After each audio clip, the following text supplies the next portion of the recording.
Hi, this is Jake Jacobs, and I'd like to welcome you to a video on the polarity approach to continuity and transformation.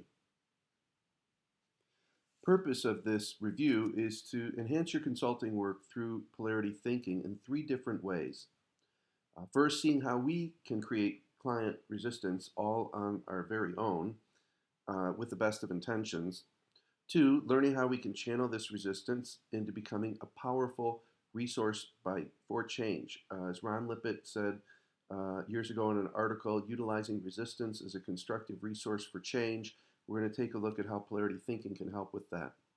And then identifying a few ideas that you could take action on right now that will help us in transforming resistance and conflict into creativity and collaboration. So first, we're going to take a short course in polarity thinking and problem solving. Here are some definitions and examples of polarities. First point, interdependent pairs that need each other over time. So polarity is an ongoing dynamic that can happen at the individual, group, or organizational level. There are also energy systems that work in a predictable way. We say that polarities work the same time, every time, all the time. And they have to do with a lot of predictability. And then they live in us and we live in them. What that's meant to say is that there are polarities within us. For instance, inhale and exhale is one that is within us, and we live in them in terms of the first one under life, activity and rest. Also, you can see there are a number of leadership polarities here. Candor and diplomacy as the idea that when you give feedback, you have to be candid and straightforward and diplomatic, so to say it in a way that it can be heard. Too much candor ends up leaving people feeling beat up, and too much diplomacy leaves people wondering what it was you were trying to tell them. And then at the team or organizational level, you'll see continuity and transformation, which is the one that for those who took the pre-conference survey, that's what the polarity was that was chosen. So the interdependent pair notion, it continues to gain momentum and interest in the literature. 10% growth annually from 98 to 2008, and the trend continues. So first we get back to what is a polarity. Well, these are all different names for polarities on the left-hand side. You may know them as paradox, wicked problems, competing values, dilemmas, tensions. These are all different names for the same dynamic. We happen to call them polarities. Others call them by another name. And then the definition. Remember, interdependent pairs is what's important and over time. So there's a continuity to them, the energy systems notion, and then also they are leverageable to achieve a greater purpose. That in fact, the energy that exists that often ends up in conflict with different points of view can lead to creativity in achieving a greater purpose that all parties, all stakeholders are interested in achieving. Next point, they're not new. They are fundamental and have been around as long as nature has, and they will continue throughout time. So if you look at religions and their source, law and mercy, justice and grace, yin and yang, are all examples of ancient wisdom around polarities. So how are they different than problems? Again, to emphasize, problems are not ongoing and they have an answer and then you move on. So the example 4 plus 4 equals 8. Who was the first president of the United States? Washington. There are right and wrong answers and there are alternatives that you can choose among. Polarities, though, are different. They're ongoing in the system. There's no endpoint as long as that system is functioning. And you cannot solve them by making a choice. They are not an either or. They are from the world of both and. Now, problem solving is essential. We can't live without it. There are very important decisions that can be made from a problem solving standpoint. So really what we're saying is problem solving and polarity leveraging are themselves a polarity, that you can overfocus on problems to the neglect of polarities, and you can overfocus on polarities to the neglect of problems. So how do these things work? Well, we're going to take a look at that inhale-exhale example. And of course, to answer which is better is kind of a silly question. So what we say is there's interdependency. You need them both. But why is it that both of these are needed in a polarity lens way of seeing things? Well, in the world of both and, you can see this picture. You may have seen it before. If you look at the black part of the picture, you'll see a goblet. If you look at the white part, you will see two faces. This is an example of what both and looks like. Some conflicts just aren't either or, and inhaling and exhaling is one of them.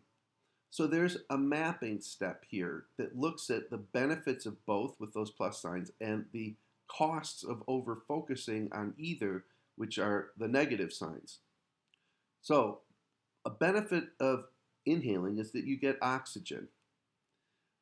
Too much carbon dioxide, though, becomes your problem. Imagine holding your breath after inhaling.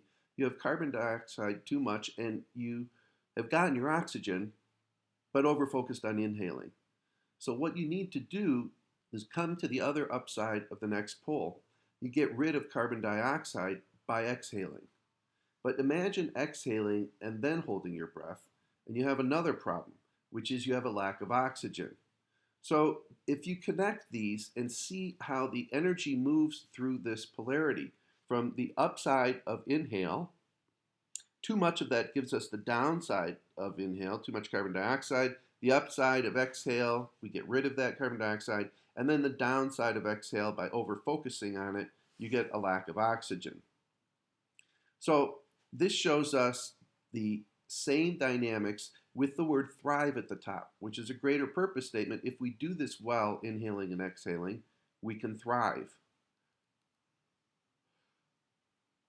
Do it poorly, and you get more of the downsides and less of the upsides. So imagine somebody on a COPD machine, their inhale and their exhale are both limited. And ultimately, done worse and worse over time, you can fail to survive.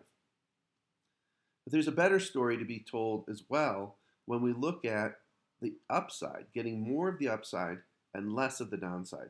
Now, this is a story of, say, an elite athlete, and you thrive by taking greater inhalations and greater exhalations. So this is the mapping step where we put these into 4 quadrants, and you can see that on the polarity map, there is a positive results on the left pole is that yellowish orange, and then the purple is the right pole benefits. And then the downsides, again, remember this is over focusing on a pole, gets you the downside. Those are on either side. And then the ovals in the center is where we put the polarity. And then on top is green, the greater purpose statement, what we get from managing both of those well. The red, the deeper fear if we do a poor job of leveraging any particular polarity. So again, remember I talked about them. They have a predictable flow. They behave the same way every time, all the time. And they oscillate around both poles. That infinity loop that you saw was an infinity goes on forever. And so that is one of the reasons it is in an infinity loop. And then unavoidable, indestructible, unstoppable. So we're not getting away from these things. The only question is, are we going to choose to consciously leverage them? And again, I want to emphasize, we're all doing this every day to a better or worse extent. We learned it very early as a child when we had to share a toy, which was take care of self and take care of other. And now, however old you may be, if you have any relationship with somebody else in the world, taking care of self and taking care of other is the same polarity, maybe a little more sophisticated and difficult, but it is the same polarity you learned as a small child.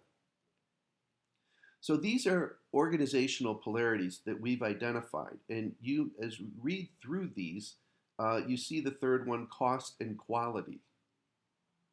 Continuity and transformation ends up on the list. Care for my part of the organization and care for the whole of the organization. If you have a department, a business unit, a region, a function, these are all examples of a part-whole polarity. And then work and home, everybody's favorite at the bottom. We know what happens if we overfocus on work, that our relationships with friends and family suffer, and if we overfocus on home, our performance in the workplace suffers. This is a small process example. Small is the process that we've developed to go from seeing, mapping, assessing, learning, and leveraging. And these are 5 steps. First, we have to see a polarity and identify it. Then we map it by filling in those 4 quadrants. We assess it, see how well we're leveraging that polarity, and then we learn. We step back and we say, well, what does this assessment tell us that we need to know in order to make wise choices around leveraging? And leveraging are 2 pieces. One, something that helps us gain and maintain the upsides of the polarity on the map, and another that gives us early warnings that we are starting to get into the downside of our particular polarity. So here's another, which is better. Of course, we know that activity and rest is another polarity. So what does this tell us when we start to map it?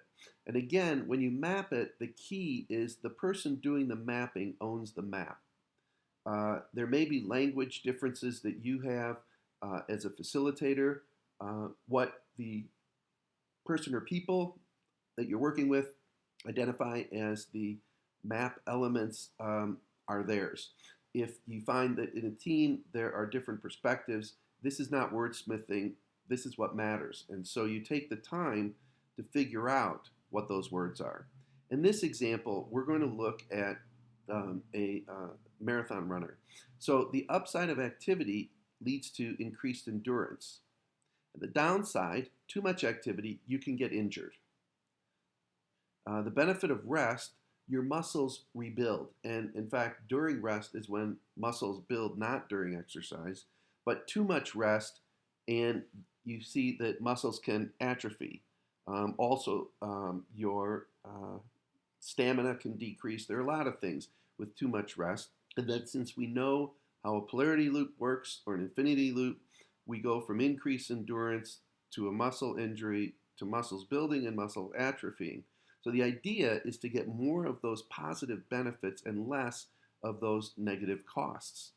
So physically healthy, physically unhealthy go in as our greater purpose and deeper fear. And then we go ahead and we do the assessing. The assessing is done on a 5-point scale. And you'll see that almost always is at the top on the upsides. So you want almost always of those poles and what they contain. However, it is flipped on the downside because with a negative, you would like almost never for that to happen. So let's take a look at one example of assessing. And we have a 100-point scale. Each of these items is worth 20. So we'll go ahead and we'll say increasing endurance we have there, and then we get to score ourselves. So let's say almost always we're increasing endurance. Now let's look what happens with muscle injury. The muscle injury says almost always as well.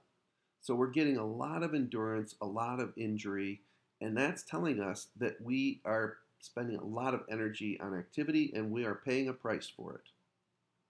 So muscles building was the upside of rest, and actually we're spending very little time resting, so our muscles are building very little. And the atrophying is also very little. So this map, when we connect it, says there's a lot of energy being spent on activity. We are clearly gaining benefits and paying costs, but we know over time if you over-focus on a polarity to the relative neglect of the other pole, you will get the downside. So what does that start to look like? Here's an example of over time, if we didn't self-correct to getting some rest, we would end up with that injury. And with the injury, of course, you are getting less endurance. You're not getting the exercise. Muscles aren't building. And then what we see is another scenario that says over time, if I stay injured, my stamina will go down, my muscles will atrophy. And so this is a vicious cycle, very predictable if we don't care for both poles. Here's a different story. Somebody who's leveraging a polarity well will end up with little of the downsides and much more of the upsides. So let's take a look at what is it we can do to get those upsides and minimize the downsides. So for those upsides, we have something called action steps. And to gain endurance, you can run further on each workout day. That will continue to increase your endurance. Muscles building, build in adequate downtime between workout days. If anybody is a distance runner, you know that even for a marathon, there are clubs that you could work in, or the paper or books, but they all tell you how much to run each day and to slowly increase that with rest days in between. But what about these downsides, the injury and the atrophy? So these are early warnings. They tell us we're starting to get into the downside before we pay too much of a price. So muscle injury, too sore to work out, not listening to my body. So that's what it might look like as an early warning for activity. Early warning for rest, the atrophy, you could be too busy to work out, you could be skipping workouts, I just don't have time for it today, and too much rest, you will pay the price for over-focusing on that pole. So this is a getting unstuck process. This is a situation where if we are creating resistance or experiencing resistance in the system, there is a 5-step process that we can follow. Now, typically what happens is if we are change agents or leaders, we tend to see the downside of continuity. What are the problems that we have with the way things are done today? And typically what we do is we move to the transformation upside. What does the vision look like? What does the future look like when we make these changes? And it is called gap analysis. We go from downside of continuity to upside of transformation, A to B. From a polarity standpoint, though, if you pay attention to those two quadrants, you're actually missing two others, which are the upside of continuity and the downside of transformation. What's good and right about how we're doing business today, and what risks do we entail in going after that vision? So from a polarity standpoint, we take a counterintuitive approach to this. Instead of going for that brick wall of resistance, what we do is we come up and we reverse the normal flow. We start by asking people who value continuity questions about continuity. Not to humor them, but to gain the strategic insight that they have that otherwise we might forget. And then what happens is that brick wall becomes a bridge. So the next thing you do is you focus on what are the fears and concerns that these folks have about moving into this future that you're so excited about, that if you keep hammering away at it, builds more and more resistance. So we get that downside of transformation. Now, these people who supposedly have been resistant seek first to understand before being understood, said Stephen Covey. So now that we've actually listened to these folks, they are going to be much more open to hear about the transformation, what might be different, new, better about the future, as long as we can say we're not getting away from what worked in the past. So now we have a way to focus on both upsides, and this then is all in the name of a greater purpose statement. And the greater purpose statement, again, sustainable generative well-being in this case, but it is something that both points of view and people who represent them are invested in, care about, and want to make that difference. So whether I have been focused on continuity and the way we've done things, or transformation and the new ways of doing things, you will end up being able to achieve your greater purpose.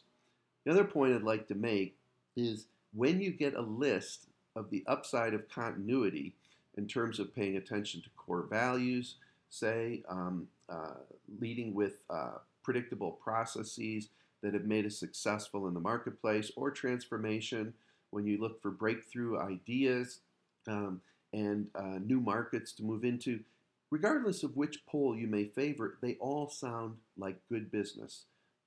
They sound like something that you're going to want. Even though it may not be the first place you go in terms of your preference, it all sounds good, and then you know that you're mapping a polarity well. So the polarity approach to continuity and transformation, or the PACT as we call it. The PACT is a 5-step process. And again, this is all aimed at achieving your preferred future faster and more sustainably. And what you see on the right is an actual printout of looking at short-term and long-term and the results of achieving, or not achieving in some cases, the upsides and downsides here. Again, individuals, teams, and organizations can use it. Lots of different application ideas in terms of team leadership development. We've used it to support project management, culture change. It's been a part of individual coaching and leadership coaching.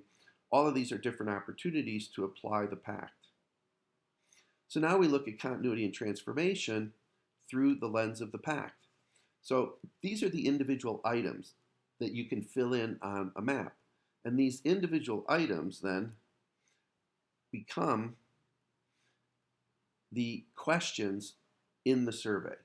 So literally the items that you have in those maps are written in such a way that they go into the questionnaire. And again, remember, we've got that 5-point scale that we're working on to be able to answer things. Almost never, seldom, sometimes, often, and almost always. And then, based on what I see and experience, these items on the left came straight off a map. The radial buttons that you fill in then totaled together give you an average, and they give you an overall score. Now, this is an organization that looked at continuity and transformation from both a leadership and organizational standpoint.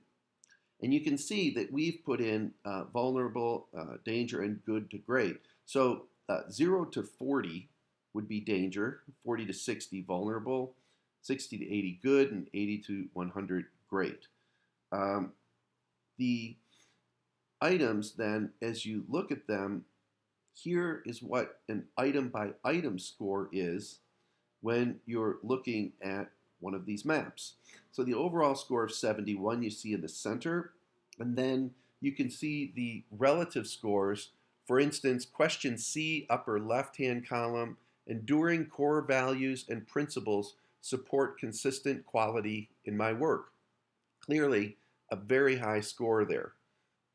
Also on the other side, you can see an 85, my willingness to try new things supports me in my efforts to improve my work. So this assessment has an 82 and an 83 on the top 2 quadrants out of 100. That's pretty darn good. And you could look at the lowest score that they have, the bottom right, B. I'm continually reinventing ways to do my work, even when I'd be better served doing the work, doing it the way I've done it in the past. So here you've got a 49. Sometimes that's happening. This may be a situation where they are doing work in some old ways, even though you can see in the upper right, they may have new skills and experiences. They may not be applying them all in a way that's successful. So this is the individual leader and getting 360 results. So let's go back and say, what are the ways that we can leverage this? We've assessed it. So leveraging on continuity, I need to get clear enough about what I do that makes me successful. right? This is aimed at my current and historical ways of working serve me well. So the action steps, you look inside the quadrant and see to gain and maintain more of those good outcomes, what is it that I could do? And they're very specific, very concrete. Project End, I retrace my work, highlighting where I lived my core values in the work. That's pretty concrete stuff. On transformation, if in fact I want to actively pursue new knowledge, maybe I sign up to the commitment to take a professional course each year. Um, and exploring innovative ways to get things done, maybe we brainstorm new and better ways at the beginning of a project to get the work done in the project. So again, these action steps can be developed and need to be developed by whoever's map this is, but they're aimed at getting those upsides. Now the downsides, remember we had the early warnings in terms of injury and atrophy for our marathon runner. Here, an early warning for too much continuity. People are complaining to me about how I keep making the same mistakes over and over again. Um, Again, behind in achieving the stretch goals, right? So the inner quadrant there, the third one on the bottom left, I'm falling short of achieving the stretch goals I've met. And you say, well, not just falling behind, but the early warning says during my monthly progress review. That makes it a little more concrete. And then early warnings on the other side. Increasingly, the new ways that I'm trying to work are getting me worse results than I used to achieve. So if you overfocus on transformation, I'm trying new things all the time, maybe I'm trying them and getting less and less results. And then I can't explain to others convincingly why I'm changing specific ways I'm working. So this is the epitome of change for change's sake. The questions and insights that you may have about this, you can contact me directly. My email's there, my phone number's there, the website's there. I hope this has been beneficial for you, and I look forward to having any conversations that would help you take polarity thinking and embed it into your practice. The last point I'll leave you with is polarity thinking is a supplement to all the work you're doing right now. It will sit on top of as a lens to your current approaches and practices. So it doesn't ask you to do business differently. It just gives you an opportunity to do business better. Thanks so much, Jake Jacobs, reviewing the polarity approach to continuity and transformation.